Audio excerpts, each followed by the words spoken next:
Assalamualaikum warahmatullahi wabarakatuh.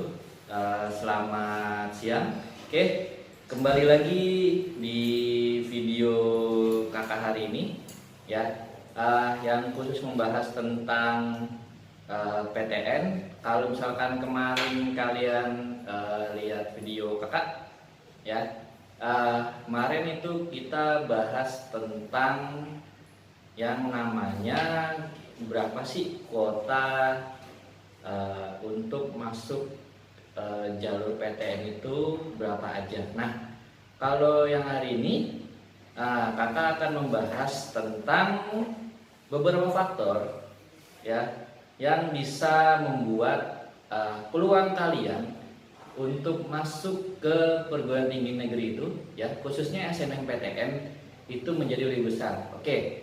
Nah, di sini kakak akan jelasin 5 faktor, ya, yang bisa membuat kalian itu peluangnya jadi makin besar untuk masuk ke PTN, khususnya jalur SNMPTN. Oke, kita langsung mulai yang di pertama.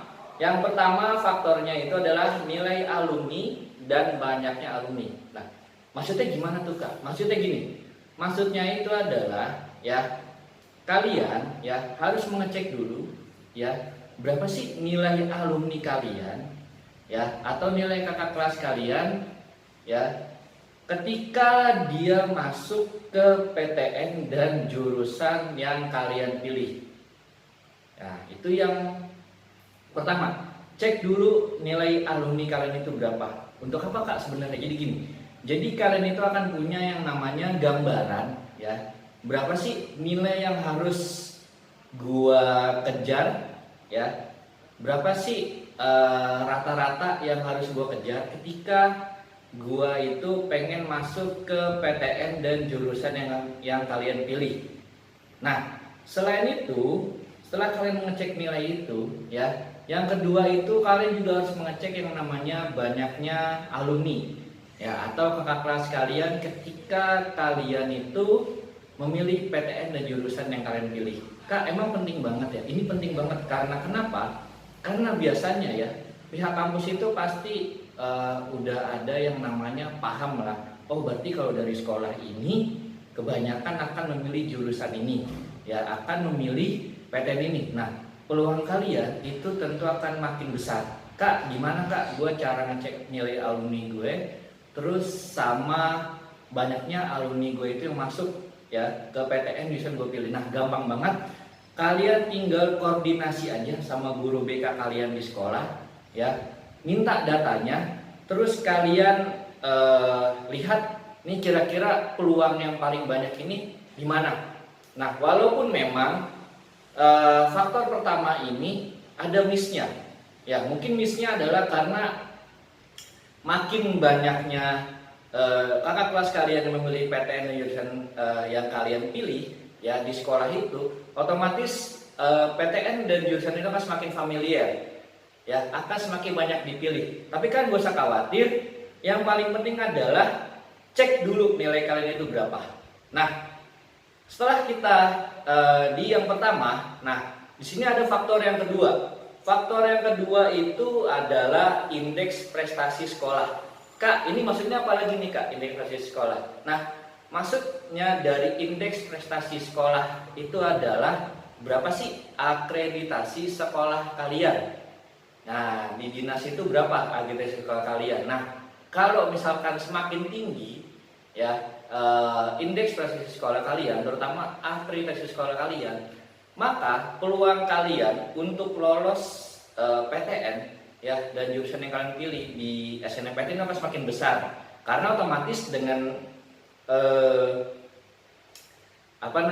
dengan indeks akreditasi sekolah kalian yang tinggi, otomatis kuota kalian itu akan semakin besar. Contohnya misalkan, kalau misalkan sekolah kalian itu akreditasinya sudah A, nah, itu otomatis nanti akan ada 40%, ya, anak-anak yang terpilih, ya, yang bisa masuk untuk ke seleksi keduanya nih di SNMPTN. Nah, Kak, apakah hanya akreditasi aja?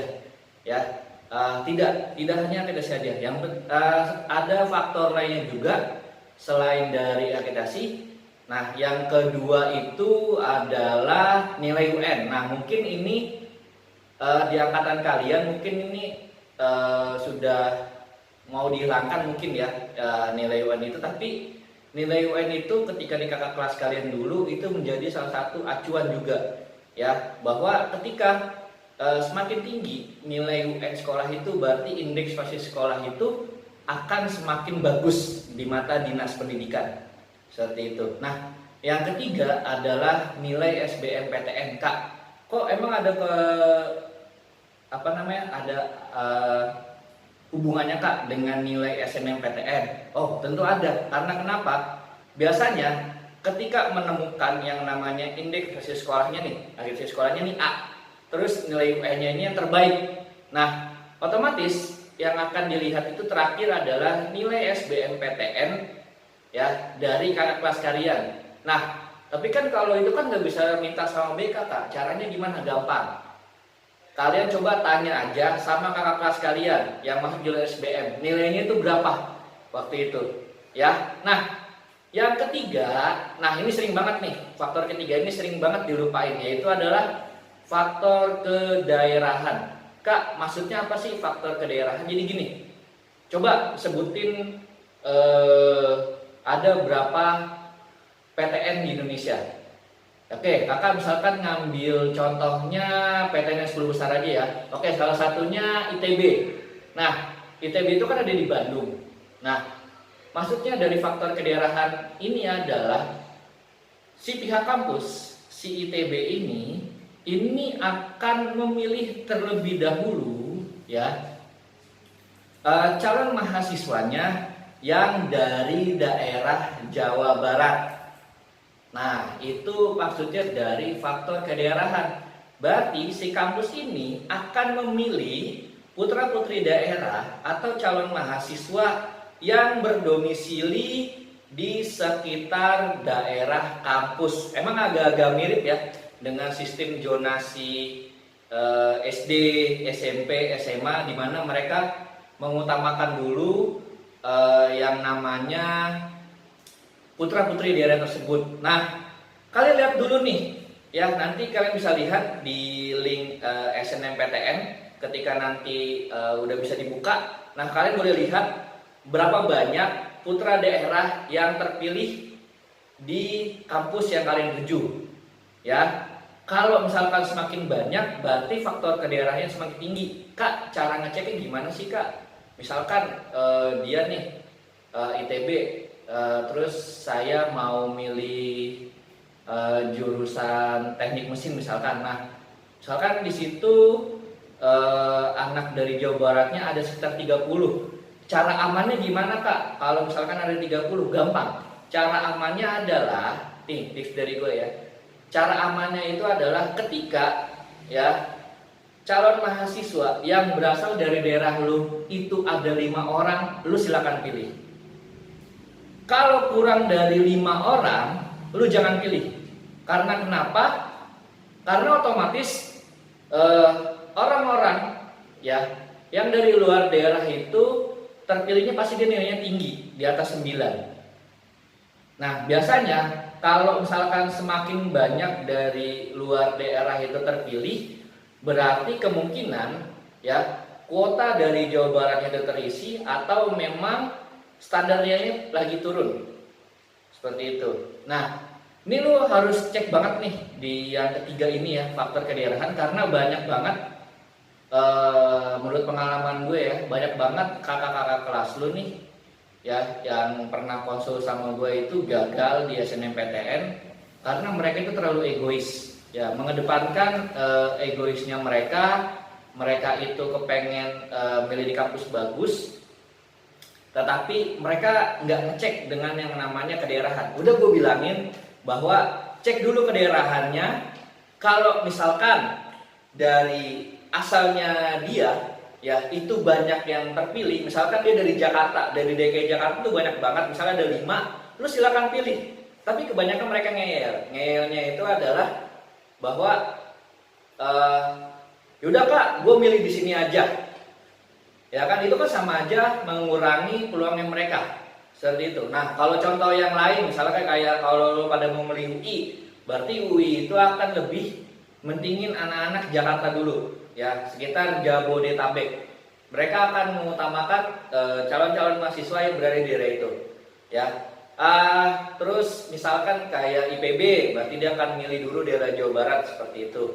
Terus kampus yang di Jawa Tengah, Undip, Unsud, nah itu pasti dia akan mengutamakan anak-anak dari daerah Jawa Tengah terlebih dahulu. Sama misalkan seperti UGM itu pasti dia akan milih dari anak-anak Jogja dulu seperti itu. Nah, ini adalah faktor yang ketiga.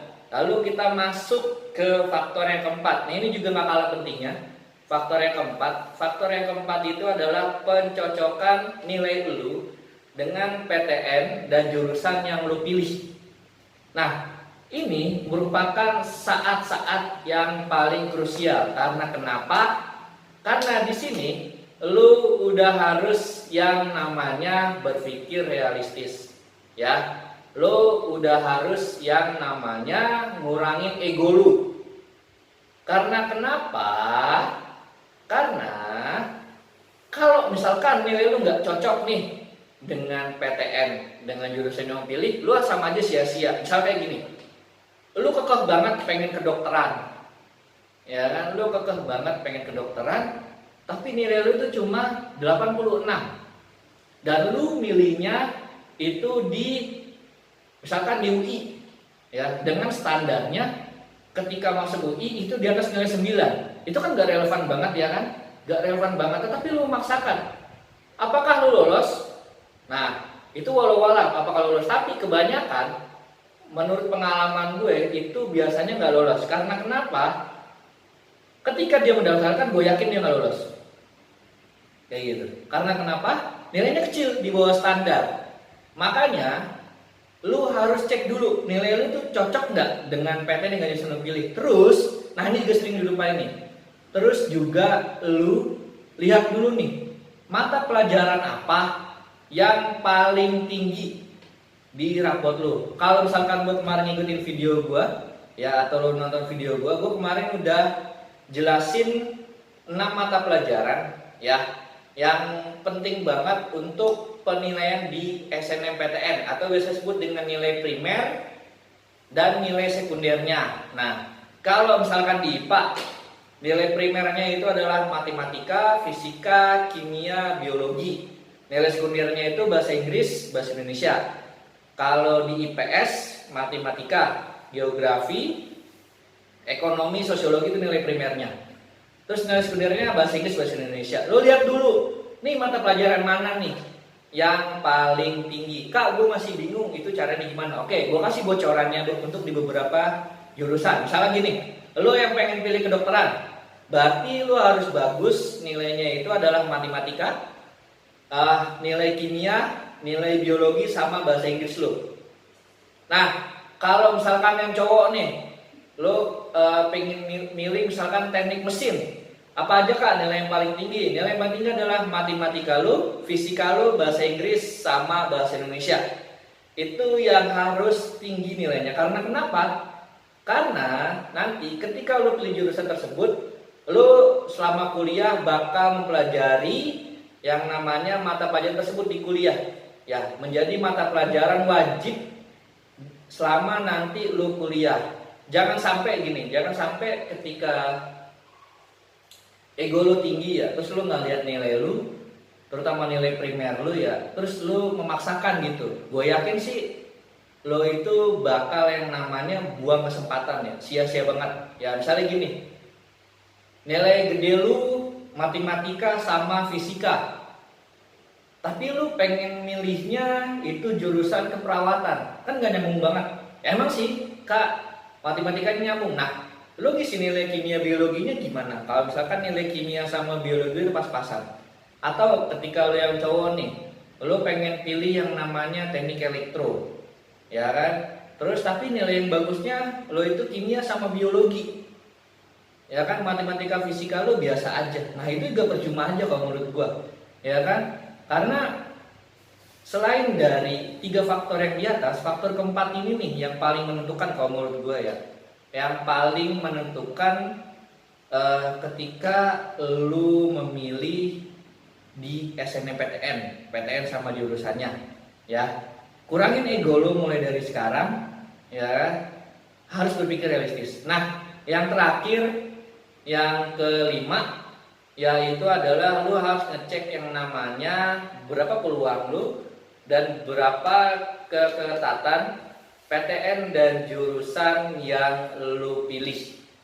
Nah, ini juga sering banget nih. Ini juga faktor yang paling menentukan ya. Jadi faktor yang menentukan itu faktor keempat sama kelima. Karena faktor keempat dan kelima ini adalah dari diri lu sendiri. Kalau 1 sampai 3 ya itu adalah dari pihak sekolah sama pihak panitianya.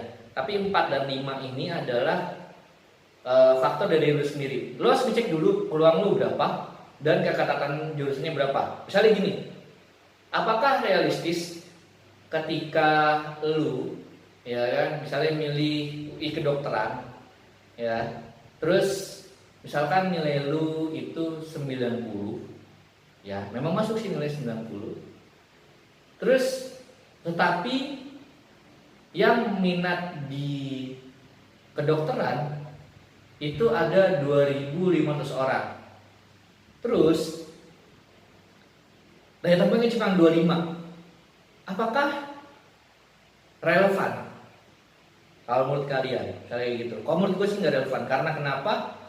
Peluang lu hanya sekitar berapa persen aja tuh? Kalau nggak salah sekitar 1% mungkin.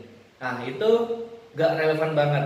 Yang paling ya kan nggak mungkin lu pilih. Kecuali kalau memang lu tuh anaknya barbar ya.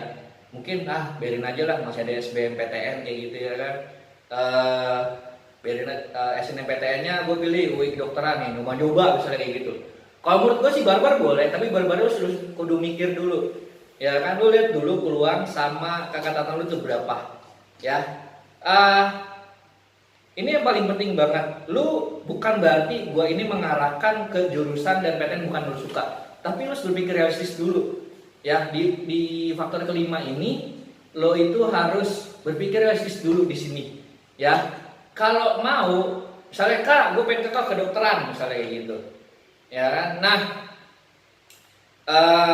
lo harus cari di mana kedokteran itu yang peluangnya banyak sama keketatannya itu kecil. Ya, lo harus memikirkan hal yang itu. Jangan mengedepankan ego lo. Seperti itu.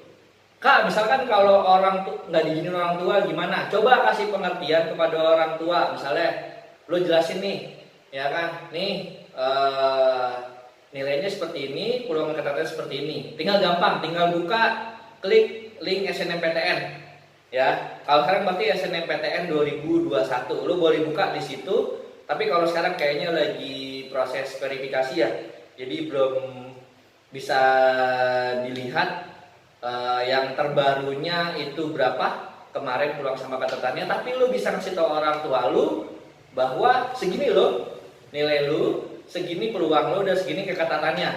Jangan sampai lo itu menyesal. Ya menyesalnya gini, biarin deh, gua SNMPTN gua lolosin, terus gua di SBMPTN. Ingat, SBMPTN itu nggak semudah yang lo pikirin. Tidak semudah itu Barguso.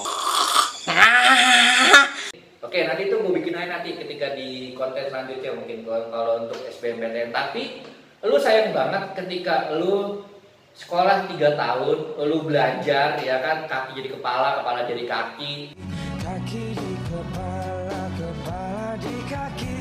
Lu dapat ranking setiap tahun ya kan. Tetapi lu itu nggak dapat SNMPTN, pasti sakit banget ya kan kayak gitu.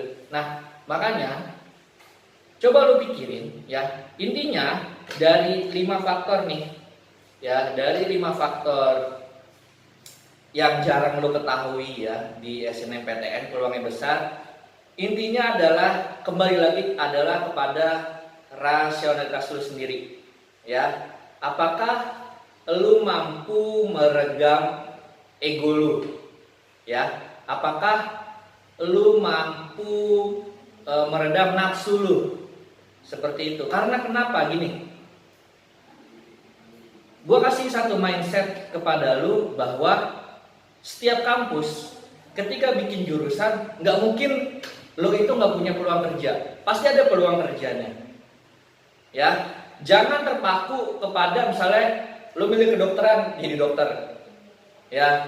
Terus lu jadi pilih ekonomi misalnya, ntar lu jadi ekonom atau jadi akuntan misalnya, jadi akuntansi pilih kayak gitu. Enggak, lu harus punya pemikiran, lu harus punya mindset bahwa ketika kampus membuat suatu jurusan, ya, itu pasti ada peluang kerjanya ke depannya, ya. Jangan suka meremehkan bahwa jurusan ini kerjanya jadi apaan ya? Paling iri. Enggak mungkin. Dan gua itu udah ngerasain sendiri bahwa setiap kampus ketika bikin jurusan pasti lu ada peluang kerjanya. Karena kenapa? Ketika lu masuk dunia kerja itu tergantung dari diri lu sendiri. Oke? Nah, sekian video dari gua hari ini.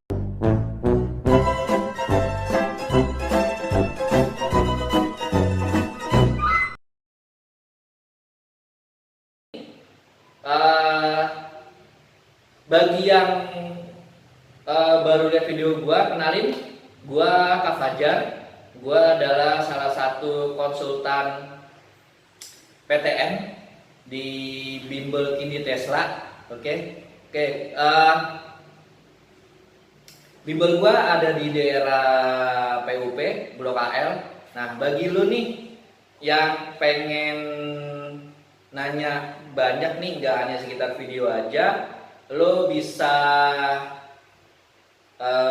datang langsung sini. Karena apa? Karena nanti gue sama teman-teman gue bakal ngadain yang namanya konsul PTN gratis. Untuk infonya lo bisa follow IG kita apa kan? Bimbel.kt. Oke, nah untuk IG-nya lo bisa follow IG Bimbel gua, Bimbel Kindi Tesla, yaitu adalah bimbel.kt, ya, bimbel.kt, ya. Di situ lo bisa lihat ulasan-ulasan video gua yang kemarin kalau misalkan lo ketinggalan. Terus juga akan gua upload di YouTube, ya. Lo tinggal cari aja katanya clue-nya itu adalah Bimbel Kindi Tesla.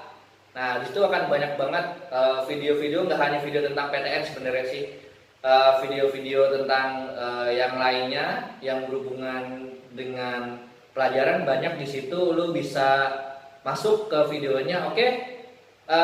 Bagi lu, gue ingetin lagi, bagi lu nih yang masih belum puas dengan video gua karena mungkin pembahasan gua di sini sedikit dan lu mau nanya-nanya banyak terkait tentang PTN, lo bisa datang langsung ke bimbel gua, Bimbel Kindi Tesla. Itu ada di Pondok Umum Permai, Bekasi.